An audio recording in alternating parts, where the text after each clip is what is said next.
Collectorate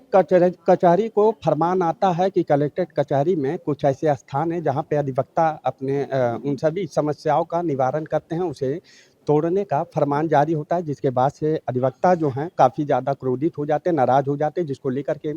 हमारे साथ के तिवारी जी हैं। और कल मुख्यमंत्री योगी आदित्यनाथ का गोकुल अतिथि भवन में कार्यक्रम था, वहाँ पे सैकड़ों की संख्या में पहुँचे थे मुलाकात के लिए, जिसके बाद से अधिकारियों की तरफ से एक आदेश जारी होता है कि हम अगले दिन यानी आज ही के दिन आपसे हम वार्तालाप करेंगे, जिसको लेकर के वार्तालाप नहीं हो पाती है। और यहाँ पे आप देख सकते हैं सैकड़ों की संख्या में अधिवक्ता के जी मुलाकात आज आपकी होनी थी अधिकारियों के साथ, क्या कुछ हुआ? मुलाकात किस तरीके से हुआ या नहीं? कल जो है हम सभी लोग जो है मीटिंग करने के बाद जो है माननीय मुख्यमंत्री जी का जो है करके उनका घेराव करके उनसे जो है अपनी समस्याओं के निराकरण के लिए जो है हम लोग जो है गोकुल अतिथि भवन पर गए थे। वहाँ पर जो है जिला प्रशासन के जो है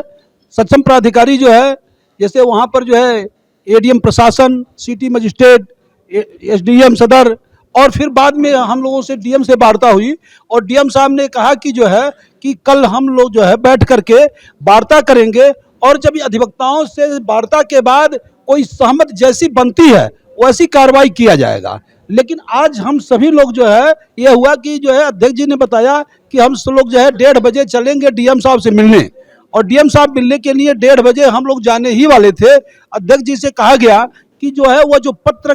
माननीय जिलाधिकारी महोदय को दिया जाना है उस पत्र को जरा सा पढ़ करके सुनाइए। हमारे साधारण सभा के सभी सम्मानित अधिवक्ताओं ने कहा और जिस पर वह पत्र को उन्होंने पढ़ करके सुनाया, और उस पत्र में जो कल जनरल बॉडी में फैसला हुआ था कि जहां पर जो है पुराने स्थान पर जो है कलेक्ट्रेट भवन था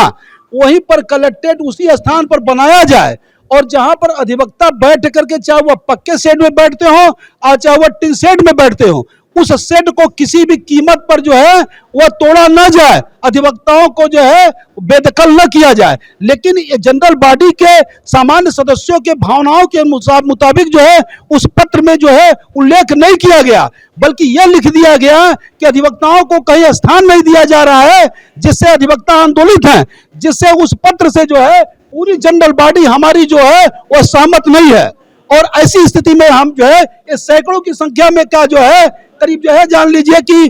95% क्या 99% अधिवक्ता परिसर में है, और डीएम साहब के वहां नहीं गए, और जो है सैकड़ों की संख्या में यहाँ अधिवक्ता बैठे हुए हैं और आ रहे हैं, लगातार आ रहे हैं कि हम उस पत्र से सहमत नहीं हैं। जो पत्र जो बना हुआ है वह पत्र कल साधारण सभा के बैठक में जो है जो बातें आई थी कि केवल और केवल हम लोगों की एक मांग है कि अधिवक्ताओं के जो है पक्के और टिन शेड को उजाड़ा नहीं जाएगा, किसी भी अधिवक्ता को बेदखल नहीं किया जाएगा, उस बात को बिल्कुल नहीं लिखा गया। और केवल हम लोगों की एक मांग है कि जहां पर अधिवक्ता बैठकर विधि व्यवसाय कर रहे हैं, जहां पर वह पक्के टिन शेड पक्के या जो है कच्चे टिन शेड में जो है बैठ करके जो है विधि व्यवसाय कर रहे हैं उनको उजाड़ा न जाए, उसके अलावा हम लोगों की दूसरी कोई और मांग नहीं है। हम लोग उस पत्र से सहमत बिल्कुल नहीं है। इस नाते जो है वर्तमान नक्शा जब तक संशोधित नहीं होगा और जब तक जो है जिला प्रशासन का यह आश्वासन नहीं होगा कि साहब जो है हम अधिवक्ताओं को जो है जो पुराने टिन शेड बने हैं, जो पक्के शेड हैं,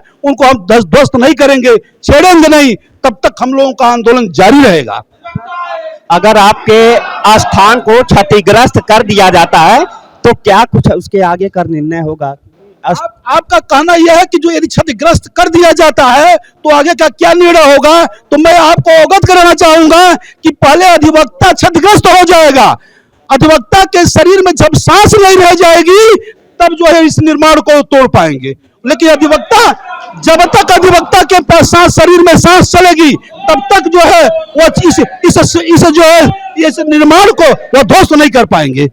क्या मांग करते हैं, मतलब ये क्या जाहिर करते हैं, मांग क्या करते हैं? क्योंकि आज आप लोग सैकड़ों की संख्या में यहाँ पे बैठे, क्या रिजल्ट जो नतीजा होगा, क्या नतीजा निकलेगा? हम लोगों का नतीजा यह आएगा कि जो है कि हम लोग जो है संगठित होकर के जो है हम लोग जो है जिलाधिकारी महोदय से मिलेंगे और जिलाधिकारी महोदय से कहेंगे कि किसी भी कीमत पर जो है जितने हमारे पक्के और टिन शेड, पक्के निर्माण और टिन शेड जितने बने हैं पुराने, उसको बिल्कुल क्षतिग्रस्त न किया जाए। सारे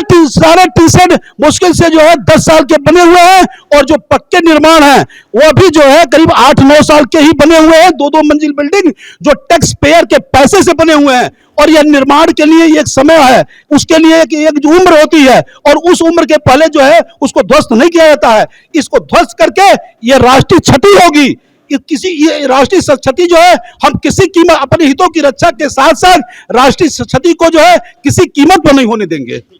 तो ये थे हमारे साथ के तिवारी जी, जिनका साफ तौर पे कहना था कि जिस तरीके से प्रशासन की तरफ से जो नोटिफिकेशन जारी हुआ वो नोटिफिकेशन बिल्कुल भी उचित नहीं है। अगर ये टीन सेटों को क्षतिग्रस्त किया जाता है, तोड़ा जाता है, तो एक बड़ा आंदोलन करने के लिए हम एकत्रित होकर के एक बड़ा आंदोलन करने का काम करेंगे। पहल 24 न्यूज के लिए प्रिंस तिवारी, गोरखपुर।